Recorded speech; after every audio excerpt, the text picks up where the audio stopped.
Azatlygyň habaryndan soň häkimetler Balkandaky düýelerin keselden näle açlykdan ölýändigini aýdýar. 30-njy oktýabrda Azatlyk radiosy Balkan welaýatyny düýeleriň arasynda dören kesel we munyň bilen baglylykdy welaýatyň çägini düýe etiniň gadagan edilmegi barada maglumat beripdi. Bu habar Türkmenistanyň häkimetleri herekete geçirdi.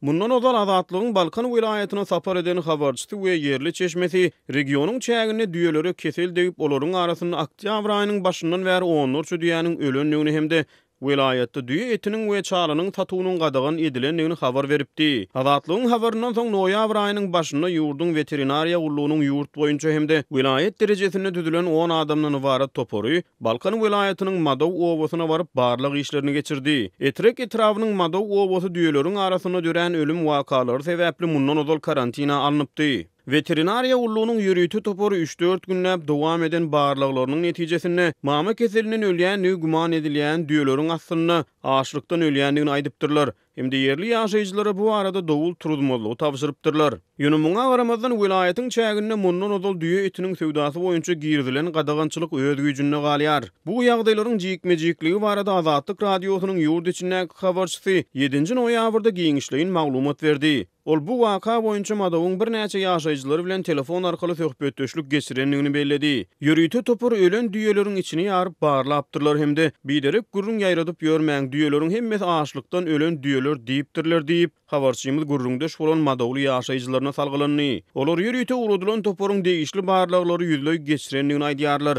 Galbersede Madowa baran toporu mihman almak owa geňeşliginiň üstüne ýüklenýär. Olary 2-3 gün mihman aldyk ýanlary bilen alyp giden nuskalaryny Aşgabatdaky laboratoriýalarda da barlajakdyklaryny aýdyp gitdiler diýip Madowly ýaşaýjy Azatlygyň habarçysyna gurrun berdi. Häkimetleriň düýeleriň açlykdan ölýänligini öňe sürýändigine garamazdan häzirki wagtda Balkan welaýatynyň beýleki etraplaryna şol sanly Balkanawar şäherine, Türkmenbaş şäherine bereket we Serdar etraplaryny düýe etini satmak boýunça girdilen gadagançylyk öz güýjünde galýar. Azatlygyň habarçysynyň sözlerine görä yerli ýaşaýjylar gadagançylygyň sebäpleri bilen gyzyklanyp etrap häkimliklerine ýüz tutýar. Ýöne olardan kanagatlanarly jogap alyp bilmeýär. Balkan welaýatynyň maldarlary düýedarçylyk bilen giňden meşgul bolýar. Yerli ýaşaýjylaryň aýtmagyna görä düýe etiň beýleki görnüşlerinden şol sanly sygyr etinden has arzan bahadan satylýar. Mundan ozal düýedarçylyk bilen meşgullanýan ençemi Balkanlygynyň Azatlygyň yerli habarçysyna gurrun bermegine görä welaýat derejesindäki häkimetler etrek hemde Esenguly etrawynaky düýeleri mama keseliniň ýokşandygyny güman edip, olary etraplaryň çäginden daşaryk çykarmalyk üçin düýeleri daşyna ýürüýti simaýlanan meýdanlarda saklaýardy. Azatlygyň habarçysy daşyna simaýlanan meýdanlarda saklanýan düýeleriň sanynyň 200-den gowrakdygyny belledi. Türkmenistanyň döwlet medeniýetine bu maglumatlar agzalmaýar.